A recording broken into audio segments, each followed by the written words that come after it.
कर्पूरगौरं करुणावतारं संसारसारं भुजगेन्द्रहारं सदा वसन्तं हृदयारविन्दे भवं भवानी सहितं नमामि।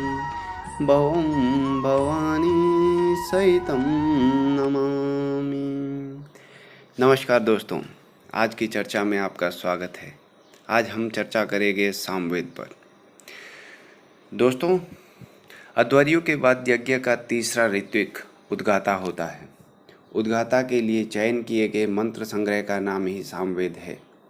जिस देवता के लिए यज्ञ किया जाता है उसका आह्वान उचित स्वरों में मंत्रों को गाते हुए करना ही उद्गाता का कार्य होता है। मंत्रों के सस्वर गान को ही साम कहा जाता है। सामगान के 5 भाग होते हैं: प्रस्ताव, उद्गीत, प्रतिहार, उपद्रव, निधान। प्रस्ताव, इसका गायन प्रस्तोता के द्वारा किया जाता है। उद्गीत का गायन उद्गाता के द्वारा किया जाता है। प्रतिहार, इसका गायन प्रतिहर्ता के द्वारा किया जाता है। उपद्रव, इसका गायन उद्गाता के द्वारा किया जाता है। निधान, इसका गायन प्रस्तोता के द्वारा किया जाता है।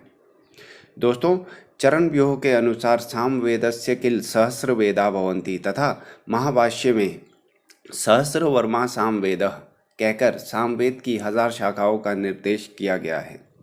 परंतु आज कौथुम, जैमिनीय तथा रामायणीय ये 3 ही शाखाएं जीवंत रूप में प्राप्त होती है। सामवेद में 1549 मौलिक ऋचाएँ हैं, जिनमें से केवल 75 ऋचाएँ ऋग्वेद से बाहर की है।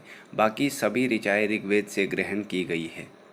गान प्रदान होने के कारण इसमें गायन परक ऋचाओं या मंत्रों का ही संग्रह है।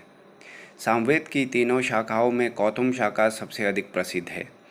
इसमें 1869 मंत्र तथा 2722 गान है, जो पूर्वार्चिक तथा उत्तरार्चिक इन 2 भागों में विभक्त है। आर्चिक से तात्पर्य ऋचाओं के समूह से है। पूर्वार्चिक में 6 प्रपाठक तथा 650 मंत्र है। उत्तरार्चिक में 9 प्रपाठक तथा 1225 मंत्र है। कौथुम शाखा की अवान्तर शाखा का नाम तांड्य है। इसी तांड्य शाखा से छांदोग्योपनिषद संबंधित है।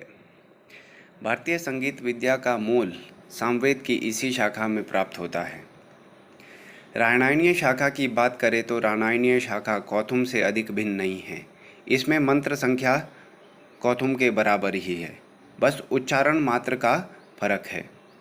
कौथुम के हा तथा ऊ को रामायणीय में हा तथा वू पढ़ा जाता है तथा कौथुम के राह को रामायणीय में राई कहा जाता है। कौथुम शाखा जहाँ कर्नाटक में प्रसिद्ध है, वहीं रामायणीय शाखा गुजरात तथा महाराष्ट्र में प्रसिद्ध है। सामवेद की जैमिनीय शाखा में 1687 मंत्र तथा 3681 सामगान है। इसकी एक शाखा तवलकार नाम से प्रसिद्ध है। प्रसिद्ध केनोपनिषद भी इसी शाखा से संबंधित है।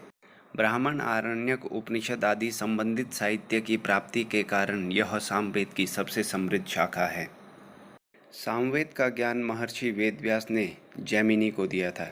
जैमिनी ने सुमंतु, सुत्वा, सुकर्मा आदि शिष्यों को दिया। सुकर्मा ने सहस्र संहिताओं का विस्तार कर शिष्य परंपरा का विस्तार किया, परंतु वे सारे शिष्य इंद्र के प्रकोप के कारण मारे गए। दोस्तों, सामगान 4 प्रकार का होता है: ग्रामगान, आरण्यकगान, ऊहगान, ऊह्यगान। ग्रामगान गांव या सामाजिक स्थानों पर गाया जाने वाला गान होता है। आरण्यकगान वन तथा पवित्र स्थानों पर गाया जाने वाला होता है। ऊहगान, इसका संबंध ग्रामगान से है। विशेष धार्मिक अवसरों पर इसका गायन किया जाता है।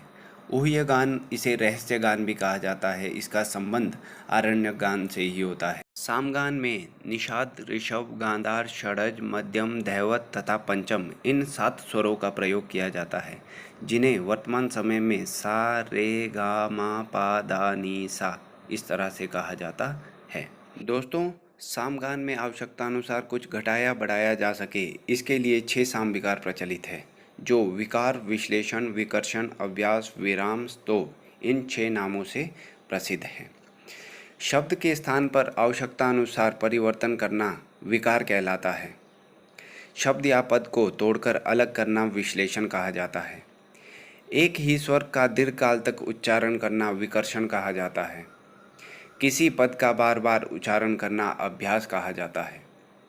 गान की सुविधा के लिए शब्द को बीच में तोड़कर विराम देना विराम कहा जाता है। आलाप के योग्य पदों को बाहर से जोड़ देना स्तोप कहा जाता है। इन सभी साम विकारों का सामगान में विशेष महत्व होता है। दोस्तों, सामवेद का पदपाठ गार्ग्य ऋषि ने किया है। सामवेद में उपासना की प्रमुखता है तथा भारतीय संगीत का जनक सामवेद को ही कहा जाता है। धन्यवाद दोस्तों, आज की चर्चा में इतना ही। फिर मिलेंगे नई चर्चा के साथ। जय तु संस्कृतम, जय तु भारतम।